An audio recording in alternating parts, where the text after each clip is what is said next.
So every 2 seconds, someone needs blood, but hospitals struggle with predictive inventory management, resulting in dangerous shortage and severe wastage. This AI-powered intelligent blood bank decision support platform was motivated by the need to bridge the gap between the demand and the supply, between the donors and the patient. It uses multiple agents to forecast demand, match donors and recipient, and prevent life-threatening delays. As you can see, this is the operational analytics section of our dashboard. It is showing inventory by blood group. Here we have the system overview. Over the right, we have our AI insights showing today's highlights, how many units will expire, how many emergency requests are there pending, and what are the low stocks detected in the facilities.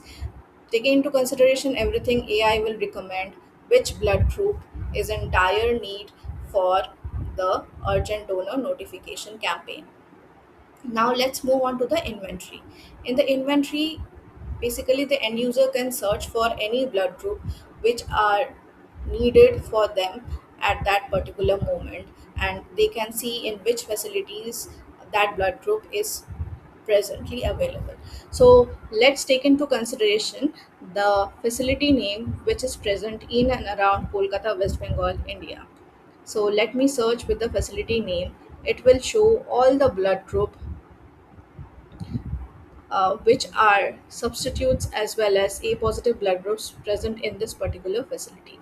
If I disallow the substitute, it will only show the particular blood group availability in the facility.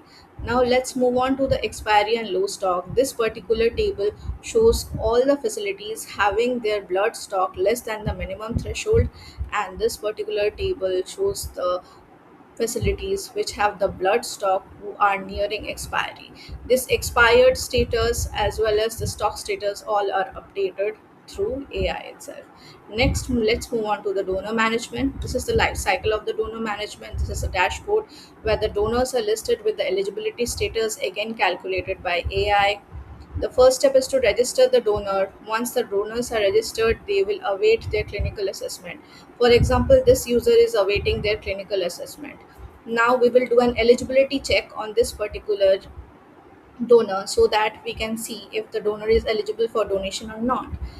We evaluate and we see AI recommends that this person is eligible. We approve that recommendation. Once we are approving, their status is updated to eligible and they will move to the eligible pool.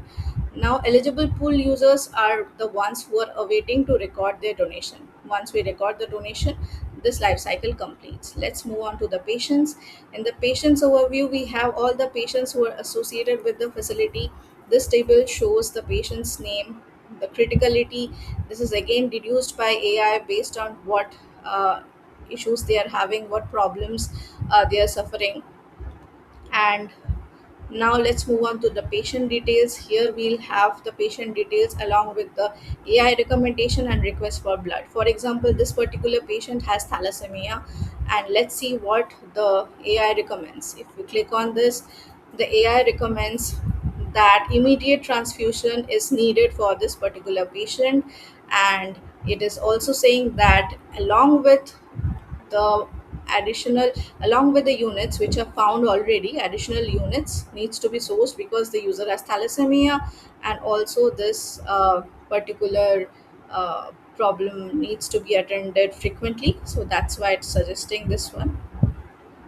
Next, along with the other details, recommended facility, recommended clinical actions, everything is shown by the AI recommendation.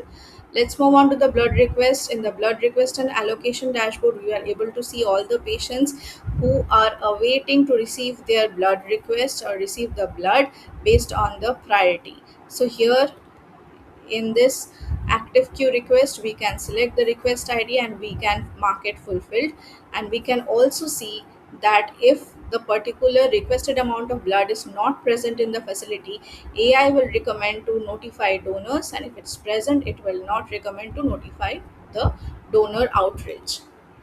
This is what AI allocation recommendation is giving. Next, let's move on to the emergency section. This is the most interesting part of our application, which is the emergency response command center. Here we'll be able to see all the tragic incidents that took place and which are in dire need of blood at that particular moment in and around Kolkata, our city. So here the particular incident took place, suppose in a particular location, and that is donated by this black dot, and all the target blood group which are required will be shown along with their facility details and facility location. Suppose we are in need of B positive blood group, it will only show those facilities which have that data. Since you can see the target unit is 150 units, this coloring dots shows the facility status, because the partial availability, you can highlight this and see that here units 147 is available, so that is partial available, and here the units 161 more than 150, so it's ready to dispatch. Along with that, on the right hand side, it's clearly showing that which facilities are nearby the incident zone, which facilities are nearby the incident zone, and it is asking to dispatch that amount of blood then and there. For this is helping to mitigate the delays and to dispatch and to reserve the blood then and there for this life threatening, life changing issues.